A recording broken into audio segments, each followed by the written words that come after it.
बेटा मैं एक गल आखां, बुरा ना मनाना। छड्डो दफा करो, जेड़ी गई समझो मर गई। भुल जाओ, ना उन्हें आना है ते ना ही उहदे लियाण दा फायदा है। घर बैठ जाओ, होर खे ना उड़ाओ। मेरा तुहानू यही मशवरा है, अग्गों तुहाडी मर्जी। पंजाबी कहानी मुहब्बत ते इज्जत, लिखारी नजम रिजवी, आवाज़ अजमल सिकंदरी। ਅਸਮਾਨ ਤੇ ਘਟਾਵਾਂ ਸ਼ਾਮ ਤੋਂ ਹੀ ਛਾਣੀਆਂ ਸ਼ੁਰੂ ਹੋ ਗਈਆਂ ਸਨ। ਕਾਲੇ ਬਦਲਾਂ ਦੀ ਤਣੀ ਛਤਰੀ ਨੇ ਸਾਰੇ ਪਿੰਡ ਨੂੰ ਆਪਣੀ ਲਵੇਟ ਵਿੱਚ ਲਿਆ ਹੋਇਆ ਸੀ। ਨਦੀਮ ਇਕੱਲਾ ਹੀ ਆਪਣੇ ਕਮਰੇ ਵਿੱਚ ਟਹਿਲਦਾ ਫਿਰਦਾ ਸੀ। ਉਹ ਕਦੀ ਤੇ ਘੜੀ ਤੇ ਨਜ਼ਰ ਮਾਰਦਾ ਤੇ ਕਦੀ ਆਪਣੇ ਬੈਗ ਵੱਲ ਵੇਖਦਾ, ਜਿਹਦੇ ਵਿੱਚ ਕੱਪੜੇ ਤੇ ਕੁਝ ਜ਼ਰੂਰੀ ਸ਼ੈਵਾਂ ਪਈਆਂ ਸਨ। ਮੌਸਮ ਦੀ ਖਰਾਬੀ ਉਹਦੇ ਵਾਸਤੇ ਸਿਰ ਦੀ ਦਰਦ ਬਣੀ ਹੋਈ ਸੀ। ਮੌਸਮ ਨਾ ਤੇ ਸਾਫ਼ ਹੁੰਦਾ ਸੀ ਤੇ ਨਾ ਹੀ ਬੱਦਲ ਵਸਦਾ ਸੀ। ਉਹਨੂੰ ਵਕਤ ਬੜਾ ਹੌਲੀ ਗੁਜ਼ਰਦਾ ਮਹਿਸੂਸ ਹੋ ਰਿਹਾ ਸੀ। ਸ਼ੁਰੂ ਵਿੱਚ ਤੇ ਉਹ ਸਿਗਰਟ ਦਾ ਬਿਲਕੁਲ ਹੀ ਆਦੀ ਨਹੀਂ ਸੀ। ਫਿਰ ਐਵੇਂ ਕਦੀ ਕਦੀ ਡੀਗਰ ਵੇਲੇ ਜਾਂ ਸ਼ਾਮ ਨੂੰ ਖਾਣਾ ਖਾਣ ਮਗਰੋਂ ਖਾਣਾ ਹਜ਼ਮ ਕਰਨ ਵਾਸਤੇ ਇੱਕ ਅੱਧ ਸਿਗਰਟ 7 ਅਪ ਸਮਝ ਕੇ ਪੀਣ ਲੱਗ ਪਿਆ। ਉਹਦੇ ਦੋਸਤ ਧੱਕੇ ਨਾਲ ਉਹਨੂੰ ਸਿਗਰਟ ਦੇ ਕੇ ਆਖਦੇ, ਵੇਖ ਤੇ ਸਹੀ, ਵਾਹ ਵਾਹ ਕੀ ਮਜ਼ਾ ਹੈ। ਇੱਕ ਅੱਧਾ ਪੀਣ ਨਾਲ ਕਸਮੇ ਜ਼ਿੰਦਗੀ ਨਹੀਂ ਘਟਦੀ। ਇੰਝ ਉਹ ਇਸ ਹਲਾਲ ਸ਼ੌਕ ਦਾ ਕੁਝ ਆਦੀ ਹੋ ਗਿਆ ਸੀ। ਉਹਨੇ ਡੱਬੀ ਵਿੱਚੋਂ ਸਿਗਰਟ ਕੱਢੀ ਤੇ ਤੀਲੀ ਨਾਲ ਸਿਗਰਟ ਲਾਈ। ਸਿਗਰਟ ਉਹਦੀਆਂ ਉਂਗਲੀਆਂ ਵਿੱਚ ਚੋਖਾ ਤੇ ਬੁੱਲਾਂ ਵਿੱਚ ਘੱਟ ਹੀ ਰਹਿੰਦਾ ਸੀ। ਕਮਰੇ ਵਿੱਚ ਸਿਗਰਟ ਦਾ ਧੂੰਆਂ ਹੌਲੀ ਹੌਲੀ ਵੱਧਦਾ ਜਾ ਰਿਹਾ ਸੀ। ਹਯਾਤੀ ਨੇ ਉਹਨੂੰ ਇੱਕ ਨਵੀਂ ਪਹੇਲੀ ਪਾ ਦਿੱਤੀ ਸੀ। ਉਹ ਇੱਕ ਨਵੇਂ ਰਾਹ ਤੇ ਖਲੋਤਾ ਸੀ। ਪਤਾ ਨਹੀਂ ਇਹ ਰਾਹ ਕਿੱਥੇ ਜਾਂਦੀ ਸੀ, ਪਰ ਉਸ ਨੂੰ ਪਤਾ ਸੀ ਕਿ ਉਹਨੇ ਕਿੱਥੇ ਜਾਣਾ ਹੈ। ਇਹ ਰਾਤ ਉਹਦੇ ਵਾਸਤੇ ਬੜੀ ਔਖੀ ਸੀ। ਉਹ ਰਜ਼ੀਆ ਨੂੰ ਹਮੇਸ਼ਾ ਵਾਸਤੇ ਅਪਣਾਉਣ ਦਾ ਪੱਕਾ ਇਰਾਦਾ ਕਰ ਚੁੱਕਿਆ ਸੀ। ਉਹ ਕਮਰੇ ਤੋਂ ਬਰਾਮਦੇ ਵਿੱਚ ਨਿਕਲ ਆਇਆ, ਅਸਮਾਨ ਨੂੰ ਵੇਖਦਾ ਰਿਹਾ। ਬੱਦਲਾਂ ਦੀ ਤਣੀ ਛਤਰੀ ਉਂਝੇ ਦੀ ਉਂਝੀ ਹੀ ਸੀ, ਕਿਧਰੋਂ ਫਟਣ ਦਾ ਨਾਂ ਨਹੀਂ ਸੀ ਲੈਂਦੀ। ਉਹ ਕੁਝ ਦੇਰ ਬਰਾਮਦੇ ਵਿੱਚ ਟਹਿਲਦਾ ਰਿਹਾ ਤੇ ਫੇਰ ਮੁੜ ਕੇ ਕਮਰੇ ਵਿੱਚ ਟੁਰ ਆਇਆ। ਨਦੀਮ ਤੇ ਰਜ਼ੀਆ ਦੀ ਮੁਹੱਬਤ ਦੀ ਕਹਾਣੀ ਵੀ ਬੜੀ ਵੱਖਰੀ ਸੀ। ਨਦੀਮ ਇੱਕ ਚੰਗਾ ਤੇ ਸੋਹਣਾ ਮੁੰਡਾ ਸੀ। ਉਹਦੀ ਬੋਲੀ ਬਾਲੀ ਸ਼ਕਲ ਸਾਰਿਆਂ ਨੂੰ ਹੀ ਚੰਗੀ ਲੱਗਦੀ ਸੀ। ਕਾਲਜ ਤੋਂ ਸਿੱਧਾ ਘਰ ਆਉਂਦਾ, ਗਲੀ ਵਿੱਚ ਹੀ ਰਜ਼ੀਆ ਦਾ ਘਰ ਸੀ। ਨਦੀਮ ਨੂੰ ਵੇਖਣਾ ਉਹਨੂੰ ਬੜਾ ਚੰਗਾ ਲੱਗਦਾ ਸੀ ਤੇ ਨਦੀਮ ਨਾਲ ਮੁਹੱਬਤ ਉਹਦੇ ਮਨ ਵਿੱਚ ਪੁੰਗਰਨ ਲੱਗ ਪਈ ਸੀ। ਉਹਦਾ ਇਜ਼ਹਾਰ ਇੰਝ ਹੁੰਦਾ ਕਿ ਜਦੋਂ ਨਦੀਮ ਗਲੀ ਵਿੱਚ ਲੰਘਣ ਲੱਗਦਾ, ਉਹ ਭੱਜ ਕੇ ਬੂਹੇ ਦੇ ਕੋਲ ਡਿਉੜੀ ਵਿੱਚ ਆਣ ਖਲੋਂਦੀ। ਬੂਹੇ ਦਾ ਇੱਕ ਪਲੜਾ ਖੋਲ ਕੇ ਉਹਦੇ ਵੱਲ ਪਿਆਰ ਦੇ ਨਸ਼ੇ ਨਾਲ ਭਰੀਆਂ ਅੱਖਾਂ ਨਾਲ ਵੇਖਦੀ। ਉਹਦਾ ਚਿਹਰਾ ਨਦੀਮ ਨੂੰ ਵੇਖਣ ਨਾਲ ਗੁਲਾਬ ਦੀ ਤਰ੍ਹਾਂ ਖਿਲ ਉੱਠਦਾ। ਇਸ ਗੁਲਾਬ ਦੀ ਖੁਸ਼ਬੂ ਵੀ ਨਦੀਮ ਤੱਕ ਪਹੁੰਚਣ ਲੱਗ ਪਈ ਸੀ। ਪਹਿਲੇ ਤੇ ਉਹ ਡਰਦਾ ਰਿਹਾ ਤੇ ਫਿਰ ਹੌਲੀ ਹੌਲੀ ਰਜ਼ੀਆ ਦੀ ਇਸ ਖੁਸ਼ਬੂ ਉਹਨੂੰ ਜਿੱਤ ਲਿਆ। ਉਹ ਜਦ ਵੀ ਗਲੀ ਵਿੱਚੋਂ ਗੁਜ਼ਰਦਾ, ਰਜ਼ੀਆ ਦੇ ਘਰ ਦੇ ਕੋਲ ਆਂਦਾ, ਉਹਦੇ ਕਦਮ ਹੌਲੀ ਹੋ ਜਾਂਦੇ, ਦਿਲ ਦੇ ਤਾਰ ਖੜਕਣ ਲੱਗ ਪੈਂਦੇ। ਉਹਦੀਆਂ ਅੱਖਾਂ ਦਾ ਜ਼ਾਵੀਆ ਬਦਲਦਾ ਤੇ ਸਿੱਧਾ 45 ਦਰਜੇ ਤੇ ਡਿਉੜੀ ਵਿੱਚ ਬੂਹੇ ਪਿੱਛੇ ਲੁਕੀ ਰਜ਼ੀਆ ਨੂੰ ਲੱਭਣ ਲੱਗ ਪੈਂਦਾ। ਜਦੋਂ ਨਦੀਮ ਲੰਘ ਜਾਂਦਾ, ਉਹ ਵੀ ਬੂਹੇ ਪਿੱਛੋਂ ਹਰਨੀ ਦੀ ਤਰ੍ਹਾਂ ਵਿਹੜੇ ਵੱਲ ਭੱਜ ਉੱਠਦੀ। ਇਹ ਸੂਰਤੇ ਹਾਲ ਕਿੰਨੇ ਹੀ ਦਿਨ ਰਹੀ। ਉਸ ਮਹੀਨੇ ਧੁੱਪ ਦੀ ਗਰਮੀ ਵਧਣ ਲੱਗ ਪਈ ਸੀ। ਫੁੱਲਾਂ ਦੀਆਂ ਟਾਹਣੀਆਂ ਆਪਣੇ ਸਿਰਾਂ ਤੇ ਰੰਗ ਬਰੰਗੇ ਤਾਜ ਪਾਣੇ ਸ਼ੁਰੂ ਕਰ ਦਿੱਤੇ ਸਨ।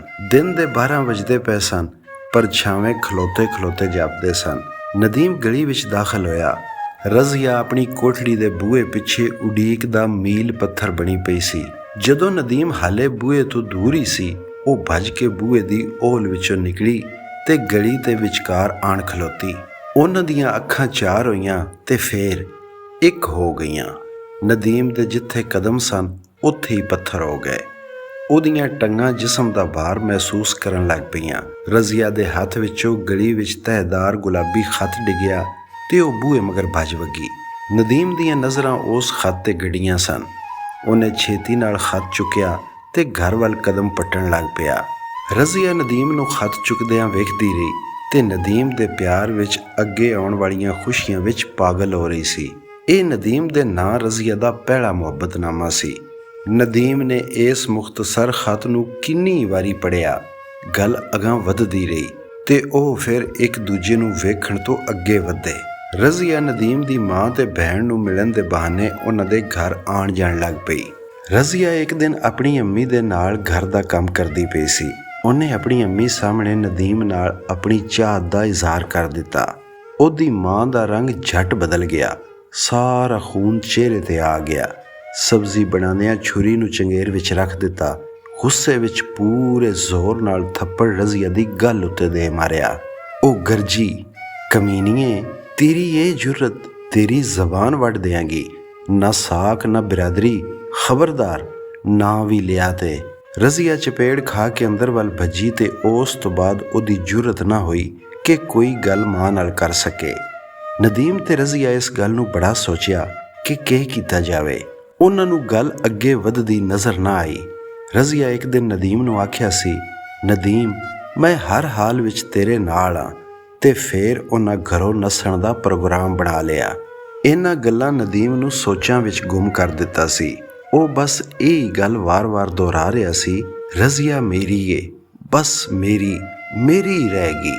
ਉਹਨੂੰ ਮੇਰੇ ਕੋਲੋਂ ਕੋਈ ਨਹੀਂ ਖੋ ਸਕਦਾ।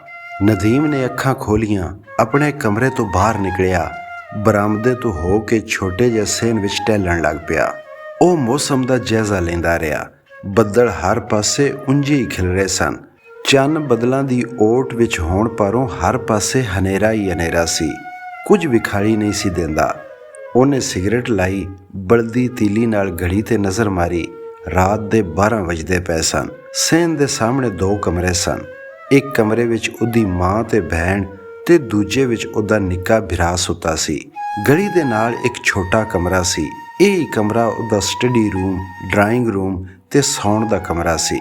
ਸੇਨ ਦੇ ਨਾਲ ਪੌੜੀਆਂ ਇਸ ਕਮਰੇ ਦੀ ਛੱਤ ਤੱਕ ਜਾਂਦੀਆਂ ਸਨ। ਉਹ ਪੌੜੀਆਂ ਚੜ੍ਹ ਕੇ ਛੱਤ ਤੇ ਚਲਾ ਗਿਆ। ਨਦੀਮ, ਜਿਹੜਾ ਚੰਦ ਦਿਨਾਂ ਤੋਂ ਘਰ ਆਇਆ ਸੀ, ਉਹਨੇ BA ਕਰਕੇ ਸ਼ਹਿਰ ਵਿੱਚ ਕਲਰਕੀ ਕਰ ਲਈ ਸੀ। ਉੱਥੇ ਛੋਟਾ ਜਿਹਾ ਕੁਆਟਰ ਸੀ। ਹਫ਼ਤੇ ਨੂੰ ਘਰ ਆ ਜਾਂਦਾ ਤੇ ਪੀਰ ਨੂੰ ਸਵੇਰੇ ਸਵੇਰੇ ਮੂੰਹ ਹਨੇਰੇ ਨਿਕਲ ਜਾਂਦਾ।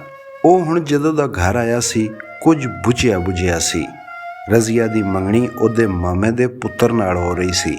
ਇਸ ਵਾਸਤੇ ਰਾਤ ਦੇ ਕਿਸੇ ਪਹਿਰ ਦੋਵਾਂ ਘਰੋਂ ਨੱਸ ਕੇ ਕੋਰਟ ਮੈਰਿਜ ਦਾ ਪੱਕਾ ਪ੍ਰੋਗਰਾਮ ਬਣਾ ਲਿਆ ਸੀ।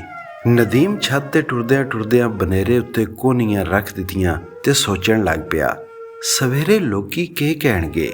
ਨਦੀਮ ਰਜ਼ੀਆ ਨੂੰ ਨਸਾ ਕੇ ਲੈ ਗਿਆ ਏ। ਰਜ਼ੀਆ ਨੱਠ ਗਈ। ਔਰਤਾਂ ਆਪਣੇ ਕੋਲੋਂ ਮਿਰਚ ਮਸਾਲਾ ਲਾ ਕੇ ਕਿੰਨੀਆਂ ਗੱਲਾਂ ਘੜਨਗੀਆਂ। ਜ਼ਲੀਲ, ਕਮੀਨੀ ਉਧੜ ਗਈ। ਖਿਆਲ ਵਿੱਚ ਵੀ ਇਹ ਗੱਲਾਂ ਉਹਦੇ ਜ਼ਿਹਨ ਵਿੱਚ ਹਥੌੜੇ ਬਣ ਕੇ ਵੱਜਣ ਲੱਗ ਪਈਆਂ। ਉਹਦਾ ਪੂਰੇ ਦਾ ਪੂਰਾ ਜਿਸਮ ਕੰਬ ਗਿਆ। ਵਗਦੀ ਹਵਾ ਵਿੱਚ ਵੀ ਪਸੀਨਾ ਆ ਗਿਆ। ਉਹ ਪਰੇਸ਼ਾਨੀ ਵਿੱਚ ਕਮਰੇ ਵਿੱਚ ਟੋਰਾਇਆ, ਪਰ ਇਹ ਖੌਫਨਾਕ ਅੱਖਰ ਕਮਰੇ ਤੱਕ ਉਹਦਾ ਪਿੱਛਾ ਕਰਦੇ ਰਹੇ। ਨਦੀਮ ਨੂੰ ਇਹਨਾਂ ਲਫ਼ਜ਼ਾਂ ਪਰੇਸ਼ਾਨ ਕਰਕੇ ਰੱਖ ਦਿੱਤਾ ਸੀ, ਕਿਉਂ ਜੇ ਉਹਨੂੰ ਇਹ ਲਫ਼ਜ਼ ਮਾਜ਼ੀ ਵਿੱਚ ਲੈ ਜਾਂਦੇ ਸਨ। ਉਹਨੂੰ ਯਾਦ ਆ ਰਿਹਾ ਸੀ ਕਿ ਉਹ 6 ਸਾਲ ਪਹਿਲੇ ਦੂਜੇ ਪਿੰਡ ਵਿੱਚ ਰਹਿੰਦੇ ਸਨ, ਜਿੱਥੇ ਉਹਦੀ ਆਪਣੀ ਭੈਣ ਪਿੰਡ ਦੇ ਮੁੰਡੇ ਨਾਲ ਨਿਕਲ ਗਈ ਸੀ। ਉਹਨਾਂ ਨੂੰ ਸਾਰੀ ਸੂਰਤੇ ਹਾਲ ਦਾ ਉਦੋਂ ਪਤਾ ਲੱਗਿਆ ਜਦੋਂ ਪਾਣੀ ਸਿਰੋਂ ਲੰਘ ਗਿਆ ਸੀ ਤੇ ਗੱਲ ਵੱਸੋਂ ਬਾਹਰ ਹੋ ਗਈ ਸੀ। ਇਹ ਸਾਨਿਆ ਉਹਨਾਂ ਉੱਤੇ ਕਿਆਮਤ ਬਣ ਕੇ ਟੁੱਟਿਆ ਸੀ।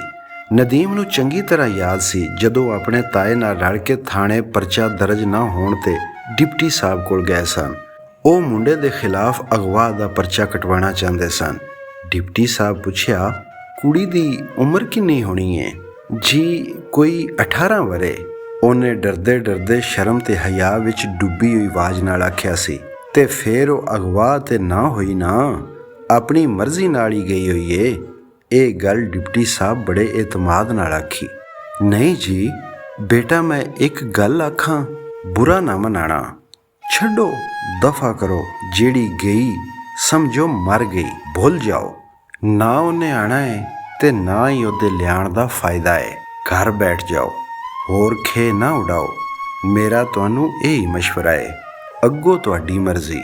ਡਿਪਟੀ ਸਾਹਿਬ ਫੇਰ ਪੁੱਛਿਆ, ਵੈਸੇ ਕੁੜੀ ਤੇਰੀ ਕੀ ਲੱਗਦੀ ਏ? ਨਦੀਮ ਦੇ ਜ਼ਿਹਨ ਵਿੱਚ ਬੰਬ ਫਟ ਗਿਆ ਸੀ। ਜ਼ਮੀਨ ਉਹਨੂੰ ਵੇਲ ਨਹੀਂ ਸੀ ਦੇ ਰਹੀ। ਉਹਦੀਆਂ ਅੱਖਾਂ ਜ਼ਮੀਨ ਤੇ ਗੱਡੀਆਂ ਗਈਆਂ ਸਨ। ਜੀ ਮੇਰੀ ਰਿਸ਼ਤੇਦਾਰ ਏ। ਉਸ ਵਿੱਚ ਇੰਨੀ ਤਾਕਤ ਕਿੱਥੋਂ ਆਂਦੀ ਕਿ ਉਹ ਦੱਸ ਸਕਦਾ ਕਿ ਉਹਦੀ ਸੱਕੀ ਭੈਣ ਏ। ਉਹ ਇਸ ਬੇਇੱਜ਼ਤੀ ਨੂੰ ਫੇਰ ਸਾਰੀ ਹਯਾਤੀ ਨਾ ਭੁੱਲ ਸਕਿਆ। ਨਦੀਮ ਦਾ ਪਿਓ ਇਸ ਕਿਆਮਤ ਤੋਂ ਬਾਅਦ ਫੇਰ ਮੰਜੀ ਤੋਂ ਨਾ ਉੱਠ ਸਕਿਆ। ਉਹਨਾਂ ਦੇ ਰਿਸ਼ਤੇਦਾਰ ਉਹਨਾਂ ਨੂੰ ਤਸੱਲੀ ਦੇਣ ਆਉਂਦੇ ਸਨ ਤੇ ਉਹਨੂੰ ਫੇਰ ਕੰਮ-ਕਾਜ ਕਰਨ ਵਾਸਤੇ ਆਖਦੇ ਸਨ। ਉਹ ਆਖਦੇ ਸਨ, ਯਾਰ ਵੇਖ, ਹੌਸਲਾ ਕਰ, ਗਮ ਤੇ ਜ਼ਿੰਦਗੀ ਦੇ ਨਾਲ ਆਉਂਦੇ ਹੀ ਰਹਿੰਦੇ ਨੇ। ਜਵਾਨ ਬਣ, ਇਹਨਾਂ ਚੋਟਾਂ ਤੋਂ ਡਰ ਗਿਆ ਏ, ਬਾਲਾਂ ਦਾ ਹੌਸਲਾ ਬਣ। ਇੱਕ ਦਿਨ ਮੰਜੀ ਤੇ ਲੰਮੇ ਪਿਆਂ ਉਸ ਹੱਡੀਆਂ ਦੇ ਢਾਂਚੇ ਵਿੱਚ ਹਰਕਤ ਹੋਈ ਸੀ। ਉਹਦੀਆਂ ਅੱਖੀਆਂ ਵਿੱਚ ਅਥਰੂਆਂ ਦੀ ਹਲਕੀ ਜਿਹੀ ਚਮਕ ਉਭਰੀ ਸੀ। ਉਹਨੇ ਆਪਣੀਆਂ ਅੱਖਾਂ ਸਾਰਿਆਂ ਤੋਂ ਬਚਾ ਕੇ ਕਮਰੇ ਦੇ ਇੱਕ ਕੋਨੇ ਵਿੱਚ ਗੱਡ ਦਿੱਤੀਆਂ ਸਨ, ਜਿੱਥੇ ਜਾਲਾ ਲੱਗਾ ਸੀ। ਉਹਦੀ ਕਮਜ਼ੋਰ ਆਵਾਜ਼ ਕੰਬੀ ਸੀ, ਚੋਟਾਂ ਤੋਂ ਨਹੀਂ ਡਰਦਾ, ਪਰ ਇਹ ਸੱਟ ਤੇ ਮੇਰਾ ਲੱਕ ਹੀ ਤਰੋੜ ਦਿੱਤਾ ਏ। ਮੇਰਾ ਸਭ ਕੁਝ ਸੜ ਕੇ ਸੁਆਹ ਹੋ ਗਿਆ ਏ। ਇਹ ਲਫ਼ਜ਼ ਆ ਕੇ ਉਹ ਪੱਗ ਵਿੱਚ ਮੂੰਹ ਰੱਖ ਕੇ ਰੋਣ ਲੱਗ ਪਿਆ ਸੀ। ਉਹ ਨਾ ਖਾਂਦਾ ਤੇ ਨਾ ਪੀਂਦਾ। ਉਹ ਇੰਜ ਦਾ ਮੰਜੀ ਤੇ ਪਿਆ ਕਿ ਫੇਰ ਮੰਜੀ ਨਾਲ ਮੰਜੀ ਹੋ ਗਿਆ। ਉਹ ਜਿਉਂਦਿਆਂ ਬਾਹਰ ਨਾ ਨਿਕਲਿਆ, ਉਹਦੀ ਮਈਅਤ ਹੀ ਬਾਹਰ ਆਈ। ਨਦੀਮ ਵੀ ਫੇਰ ਕਦੀ ਆਪਣੇ ਬੱਸ ਸਟਾਪ ਤੇ ਉਤਰ ਕੇ ਘਰ ਨਾ ਆਇਆ। ਉਹ ਲੋਕਾਂ ਤੋਂ ਮੂੰਹ ਛੁਪਾਉਂਦਾ ਸਟਾਪ ਤੋਂ ਅੱਗੇ ਪਿੱਛੇ ਉਤਰ ਕੇ ਘਰ ਆਂਦਾ। ਇੱਕ ਦਿਨ ਘਰ ਆ ਕੇ ਮਾਂ ਕੋਲ ਉਬਲ ਪਿਆ ਸੀ, ਮਾਂ ਮੈਂ ਇੱਥੇ ਨਹੀਂ ਰਹਿ ਸਕਦਾ। ਲੋਕ ਗਲੀਆਂ ਵਿੱਚ 100 ਗੱਲਾਂ ਕਰਦੇ ਨੇ।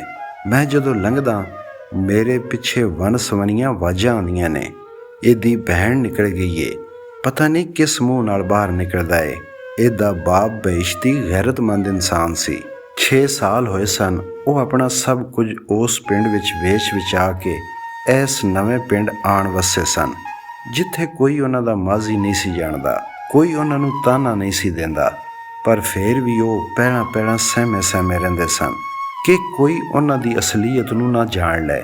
ਉਹ ਕੌਣ ਨੇ, ਕਿੱਥੋਂ ਆਏ ਨੇ ਤੇ ਕਿਉਂ ਆਏ ਨੇ। ਇਹ ਅਜੀਬ ਗੱਲ ਸੀ। ਉਹ ਆਪਣੇ ਪਿੰਡ, ਉੱਥੋਂ ਦੇ ਵਸਨੀਕ, ਰਿਸ਼ਤੇਦਾਰਾਂ ਨਾਲ ਰਿਸ਼ਤਾ ਤੋੜ ਕੇ ਵੀ ਆਪਣੇ ਮਾਜ਼ੀ ਨਾਲੋਂ ਆਪਣਾ ਰਿਸ਼ਤਾ ਤੋੜ ਨਹੀਂ ਸਨ ਸਕੇ। ਸ਼ਾਇਦ ਇਸ ਵਾਸਤੇ ਉਹਨਾਂ ਦੇ ਦਿਲਾਂ ਤੇ ਇਹੋ ਜਿਹੇ ਜ਼ਖਮ ਸਨ ਜਿਨ੍ਹਾਂ ਦਾ ਨਾ ਤੇ ਨਿਸ਼ਾਨ ਮਿਟਦਾ ਏ ਤੇ ਨਾ ਇਹਨਾਂ ਜ਼ਖਮਾਂ ਵਿੱਚੋਂ ਰਤ ਵਗਣੀ ਬੰਦ ਹੁੰਦੀ ਏ। ਇਹ ਸਗੋਂ ਉਹ ਜ਼ਖਮ ਸਨ ਜਿਨ੍ਹਾਂ ਦੇ ਨਿਸ਼ਾਨ 7 ਪੁਸ਼ਤਾਂ ਤੱਕ ਧੋਣ ਨਾਲ ਵੀ ਨਹੀਂ ਸਨ ਦੁੱਪਦੇ। ਨਦੀਮ ਜਦ ਕਦੀ ਸੋਚਦਾ, ਕੱਲਾ ਹੁੰਦਾ, ਸਾਵਣ ਦੇ ਬੱਦਲ ਬੰਦ ਕਮਰਿਆਂ ਵਿੱਚ ਵਸਣਾ ਸ਼ੁਰੂ ਕਰ ਦਿੰਦੇ ਤੇ ਆਂਸੂਆਂ ਵਿੱਚ ਰੂਹ ਤੇ ਲੱਗੇ ਫੱਟ ਹੋਰ ਉਗੜ ਜਾਂਦੇ। ਮਾਜ਼ੀ ਦੀ ਖੁੱਲੀ ਬਾਰੀ ਵਿੱਚੋਂ ਲੰਘਣ ਵਾਲੀਆਂ ਕਿਰਨਾਂ ਨਦੀਮ ਲਈ ਅਜ਼ਾਬ ਬਣ ਰਹੀਆਂ ਸਨ। ਇਹਨਾਂ ਸਾਰੀਆਂ ਗੱਲਾਂ ਉਹਨੂੰ ਪਰੇਸ਼ਾਨ ਕਰ ਦਿੱਤਾ। ਉਹਦੇ ਸੁੱਕੇ ਹੋਂਠਾਂ ਨੂੰ ਕਾਂਬਾ ਛਿੜ ਪਿਆ। ਉਹਦੀਆਂ ਅੱਖਾਂ ਵਿੱਚ ਆਏ ਅਥਰੂ ਬਗੈਰ ਕਿਸੇ ਨਦੀ ਨਾਲੇ ਤੋਂ ਥੱਲੇ ਵਗਣ ਲੱਗ ਪਏ। ਮਾਯੂਸੀ ਦਾ ਨਾਚ ਵੇਖ ਕੇ ਉਹ ਸਿਗਰਟ ਸੱਟ ਕੇ ਪੌੜੀਆਂ ਥਾਣੀ ਫੇਰ ਛੱਤ ਉੱਤੇ ਚਲਾ ਗਿਆ। ਪੱਛਮ ਦੀ ਹਵਾ ਵਿੱਚ ਤੇਜ਼ੀ ਆ ਗਈ ਸੀ। ਅਸਮਾਨ ਦੇ ਖੁੱਲ੍ਹੇ ਖਿਲਾਰ ਵਿੱਚ ਬੱਦਲ ਖੁੱਲ੍ਹੇ ਬੇਰਾਸਾਂ ਹੁੱਠਾਂ ਵਾਂਗੂ ਵੱਜ ਰਹੇ ਸਨ। ਅਸਮਾਨ ਤੇ ਬੱਦਲਾਂ ਦੀ ਤਣੀ ਛਤਰੀ ਵਿੱਚ ਮੋਰੇ ਹੋ ਗਏ ਸਨ ਤੇ ਬਦਲੀਆਂ ਦੇ ਪਿੱਛੋਂ ਚੰਨ ਝਾਤੀਆਂ ਮਾਰਨ ਲੱਗ ਪਿਆ ਸੀ। ਉਹ ਲੁਕ ਕੇ ਉੱਚੇ ਬਨੇਰੇ ਨਾਲ ਢੋ ਲਾ ਕੇ ਅੱਖਾਂ ਬੰਦ ਕਰਕੇ ਸੋਚਣ ਲੱਗ ਪਿਆ। ਉਹ ਸੋਚ ਕੇ ਥੱਕ ਗਿਆ। ਉਹਦੀ ਸੂਈ ਉੱਥੇ ਦੀ ਉੱਥੇ ਹੀ ਅੜੀ ਸੀ। ਰਜ਼ੀਆ ਬਸ ਮੇਰੀ ਏ, ਮੈਨੂੰ ਉਹਦੇ ਨਾਲ ਪਿਆਰ ਏ। ਨਦੀਮ ਨੂੰ ਇਹਨਾਂ ਸੋਚਾਂ ਦੀਆਂ ਘੁੰਮਣ ਗੇਰੀਆਂ ਖਾਂਦਿਆਂ ਕਿੰਨਾ ਚਿਰ ਹੋ ਗਿਆ ਸੀ। ਉਹਨੂੰ ਵਕਤ ਲੰਘਣ ਦਾ ਅਹਿਸਾਸ ਹੀ ਨਾ ਹੋਇਆ। ਉਹਨੇ ਅਸਮਾਨ ਵੱਲ ਵੇਖਿਆ। ਬੱਦਲ ਚੰਗੀ ਤਰ੍ਹਾਂ ਛੱਟ ਗਏ ਸਨ। ਚੰਨ ਬੱਦਲਾਂ ਵਿੱਚੋਂ ਨਿਕਲ ਆਇਆ ਸੀ। ਸਰਗੀ ਦਾ ਵੇਲਾ ਹੋਣ ਵਾਲਾ ਸੀ।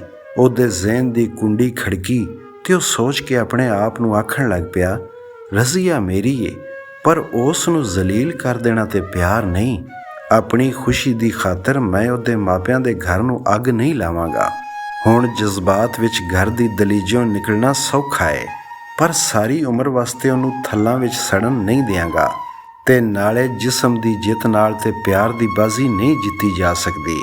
ਵੈਸੇ ਵੀ ਬੰਦਾ ਮੁਹੱਬਤ ਬਾਝੋਂ ਤੇ ਸ਼ਾਇਦ ਜ਼ਿੰਦਾ ਰਹਿ ਲੈ, ਪਰ ਇੱਜ਼ਤ ਬਾਝੋਂ ਨਹੀਂ ਰਹਿ ਸਕਦਾ। ਉਹਦੇ ਅੰਦਰੋਂ ਹਉਕਾ ਨਿਕਲਿਆ, ਕਾਸ਼ ਜੰਗ ਤੇ ਮੁਹੱਬਤ ਵਿੱਚ ਸਭ ਕੁਝ ਜਾਇਜ਼ ਹੁੰਦਾ। ਉਹ ਚਮਕਦੇ ਚੰਨ ਨੂੰ ਵੇਖਦਾ ਛੱਤ ਤੋਂ ਥੱਲੇ ਉਤਰਿਆ, ਕਮਰੇ ਵਿੱਚੋਂ ਬੈਗ ਫੜਿਆ ਤੇ ਸ਼ਹਿਰ ਨੂੰ ਜਾਣ ਵਾਸਤੇ ਤਿਆਰ ਹੋ ਗਿਆ।